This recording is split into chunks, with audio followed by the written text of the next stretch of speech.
Salut les amis, ça va? Ça marche? Ça enregistre? Voilà, j'ai la tête dans le fion, donc j'espère que... Ah, j'arrive pas à voir s'il y a le truc rouge. Bon, j'ai bu mon café dans une tasse qu'un copain m'a envoyée. Il a la même, il m'a dit, voilà, comme ça on est connecté. Je la trouve magnifique et elle me plaît parce que c'est vrai que je me brûle pas les doigts et le café reste bien chaud. Parfois, les tasses épaisses, il bouffe toute la chaleur du café. Tu le bois, il est froid, à peine fait. Celle-là, elle est parfaite et elle est belle. Elle est rugueuse, simple, sophistiquée. Comme moi. Merci beaucoup Guillaume pour ce petit cadeau, ça m'a fait vraiment beaucoup... C'est ma tasse, voilà, c'est ma tasse. Et je pense que je la mets là parce que je pense que comme Bottleneck, ça doit pouvoir le faire aussi. Le mec m'a envoyé ça, c'est un potier de son village qui fait ça. C'est un village de potiers où il y a des mecs qui font de la poterie d'art un peu avec de belles choses. Et puis voilà. Ça me touche à fond en fait. Vous êtes mignons les amis. Aujourd'hui, je voulais préciser, j'ai fait 2 vidéos. Comment expliquer ? J'ai fait une première vidéo qui s'appelle « J'arrête la guitare ». Donc il y en a quelques-uns qui ont cru que j'arrêtais la guitare. Franchement, c'est pas possible de croire ça. Moi, j'ai pas de souvenir de moi sans guitare. Ça existe pas. Moi sans guitare, ça existe pas. C'est autant me couper à ce niveau-là, quoi. Ça fait partie... Enfin... C'est facile à dire, ça fait partie de moi la musique, mais moi c'est vraiment ça. J'ai pas de souvenir de moi sans guitare. Ok, donc voilà. C'était les raisons pour lesquelles on peut arrêter de la guitare et tout ça. Et comment se recentrer sur certaines choses qui font que non, t'auras même plus besoin de motivation. Donc j'ai fait une deuxième vidéo aussi pour préciser un peu ma pensée. Ça s'appelle mon groupe a splitté. C'est la suite un peu de ça. Mais quand même, il y a des gens encore qui continuent à me dire « Ouais, mais quand même... » En gros, dedans, je dis « Mais faut jouer pour soi, pour le plaisir de jouer. C'est le principal, c'est le socle. Après, on peut jouer pour d'autres. Moi, j'ai passé ma vie sur scène. Donc, je sais bien qu'on peut jouer pour d'autres. J'ai fait ça de mon métier.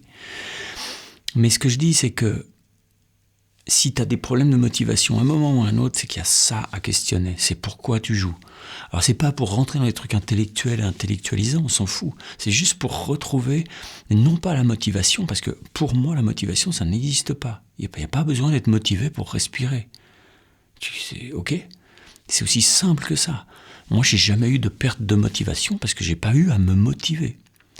Si tu as besoin de te motiver, c'est que tu es dans le mental, c'est que tu es dans l'objectif, c'est que tu penses qu'il y a des trucs à faire, qu'il faut obtenir ça, etc. Et donc c'est la mauvaise route. Donc, c'est ça que ça racontait, ces deux trucs. Mais, parfois les gens disent, oui, mais alors je joue pour mon plaisir, et puis on s'en fout du niveau. Mais moi, j'ai jamais fait ça non plus. Je me suis pas dit, bon, bah, comme je joue pour le plaisir, alors je fais ça comme un dilettante. On peut le faire comme ça, parce qu'en fait, déjà, si ça t'apporte du plaisir, c'est suffisant. C'est suffisant et c'est même le principe. Mais on peut aussi avoir, moi je suis un autodidacte, j'ai appris tout seul, et on peut avoir le désir de boulimie de musique pour soi. C'est-à-dire, c'est pas incompatible. Parfois, les gens opposent autodidacte et théorie. Pour eux, c'est soit tu es autodidacte, soit tu connais la théorie, mais ça n'a aucun rapport. Ça n'a aucun rapport. C'est soit tu n'aimes pas la théorie, soit tu aimes la théorie, soit tu es autodidacte, soit tu as appris avec quelqu'un. C'est ça, mais souvent il y a un mélange des genres. Et puis surtout, c'est pas parce que tu bosses par plaisir que c'est pas possible d'être boulimique. Moi j'ai fait ça, c'est-à-dire de bosser pour moi. J'ai bossé aussi pour des projets et des machins, on est bien d'accord. Puis il y a une époque où je voulais être le meilleur guitariste du monde. Bon bah à partir du moment où tu te rends compte que c'est complètement une vision cheval, c'est pourri quoi. Donc du coup, à partir d'un moment, tu peux te dire, voilà, je joue pour moi, c'est mon jardin, cultiver son jardin. Je cultive mon jardin. Et ce jardin est quelque chose de précieux dans ma vie parce que ça me fait du bien, etc. Après, mon métier, c'est d'aller jouer sur scène, c'est de jouer pour des gens, c'est parce que j'ai envie de donner, de partager. Mais c'est pas la base. Voilà. Mais souvent, j'ai eu des petits commentaires où les gens disent oui, mais alors quand tu veux obtenir quelque chose, il faut bosser. Ben évidemment, si tu veux savoir faire certaines choses, si ta musique à toi appelle quelque chose qui appelle la technique, alors il va falloir travailler. Mais j'ai pas dit le contraire.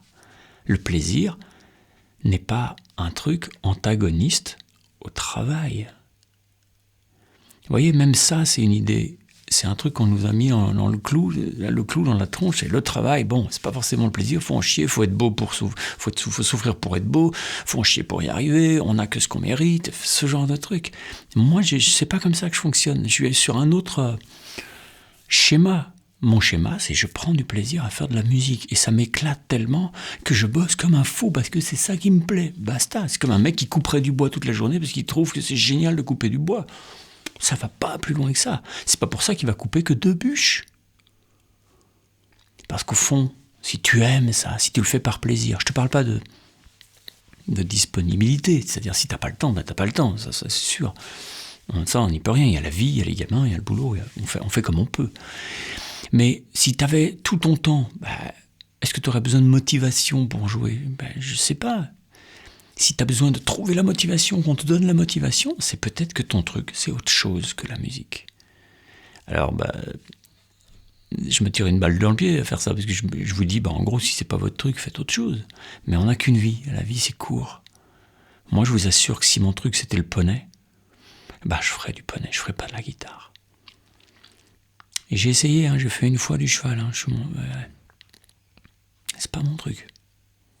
J'aime bien les chevaux, mais j'aime pas monter dessus. Une fois, j'étais moniteur pour une colonie de vacances, pour me faire un peu d'argent l'été. Et j'ai dit au mec, on emmène les gamins à faire du cheval, il dit, il faut que tu montes. Si tu montes pas, il y en a plein qui vont pas vouloir monter. Enfin voilà, le mono, s'ils montent pas, bon. Donc je lui dis, ouais, mais moi, j'ai pas envie de monter sur un cheval déjà. Je trouve ça me plaît pas. Ça me plaît pas. Et puis, je trouve ça super que des gens aiment, mais moi, c'est pas mon kiff. Et puis, c'est une grosse bête, j'ai peur de lui faire mal, j'avais l'impression que j'avais les pieds qui traînaient par terre. Il me dit, ok, d'accord, écoute, je vais te filer, je sais plus comment elle s'appelle, Tartine, un vieux truc, tout, avec la barbe blanche, une vieille jument, toute, qui avait je sais pas combien de siècles, avec la barbe comme ça. Et je dis, ouais, ok, bon, là, j'ai confiance. Tu te dis, mais là, Tartine, c'est tranquille, quoi. On va aller au bout du monde tous les deux, mais on va y aller peinard, quoi. Je monte sur Tartine, pas trop rassuré et pas à l'aise par rapport... Mais c'est pas que de la trouille, c'est le fait de pas maîtriser. Moi, je suis quelqu'un qui aime contrôler. C'est un peu mon problème. Et là, j'ai l'impression que je contrôle que dalle. Le cheval, il sent en 2 secondes que tu connais rien. Il fait ce qu'il veut, en fait. Et puis, il y a on tournait en rond dans un manège, et puis il y a celui de derrière qui bouffe le cul de Tartine. Enfin, je sais pas ce qu'il lui bouffe un peu le... Il fait comme ça, ils font des blagues de cheval. Et donc, Tartine, les pattes en l'air, et mon Rousseau, le cul dans le sable. Et le mec, il me dit, putain, elle a jamais fait tomber personne. Moi, je pense que ce cheval, il a su tout de suite que c'était pas mon truc. Il l'a su. Tartine, elle a de l'expérience. C'est un cheval de confiance. Moi, avec elle, j'allais au bout du monde. Mais côte à côte, pas moi sur elle, et ni elle sur moi. Non. Donc, vous devez, quand vous bossez la musique, il ne faut pas le faire pour répondre à des schémas, pour être performant, pour vouloir ça, et donc avoir besoin de motivation. Si vous avez besoin de motivation, c'est que soit c'est pas votre truc, la musique, et donc il faut trouver votre truc. Ça peut être, je sais pas, la philatélie, le parachute, le base jump, je sais pas quoi, l'aviron, l'amour. Ou alors, il faut le faire différemment. Il faut le faire différemment pour ne pas avoir besoin de motivation. Pour respirer, il n'y a pas besoin de motivation. Parfois, c'est contre-intuitif, c'est parce que c'est les schémas éducatifs qu'on nous inculque. Mais aussi de la société, les modèles, le machin, tout ça, c'est loin dans nous. Mais quand tu reprends de la liberté par rapport à ça, c'est pas tellement de la pensée, c'est pas de la philosophie, tout ça. C'est pas de la philosophie, c'est de la sensibilité. à soi, d'être disponible. Et je vous parle pas de développement personnel, ok? Je vous parle plutôt de... Parce en vous faisant du bien, vous allez faire du bien à tout le monde, hein, donc c'est plutôt du développement collectif. Qu'est-ce qu'on fait? Est-ce qu'il n'y a pas des moments dans ce gros collectif où moi je peux avoir des moments pour moi, pour être aussi plus sympa quand je suis avec les autres? Bon, c'est une autre question.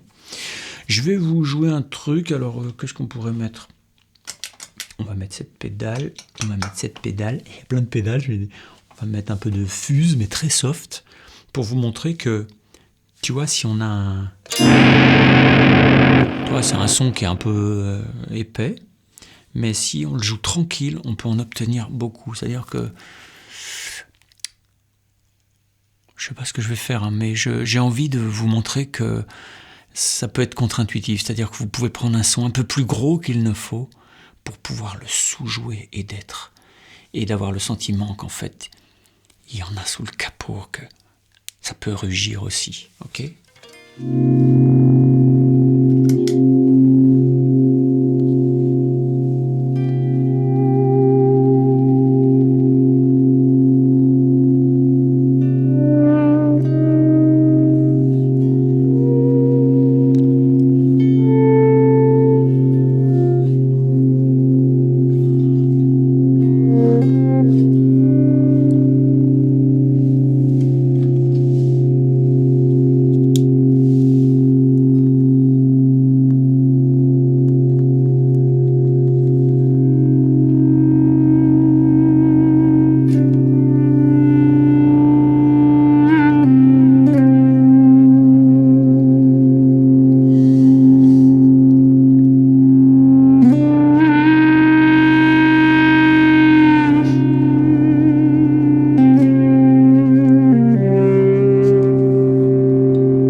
pour la formation rythme, ça arrive.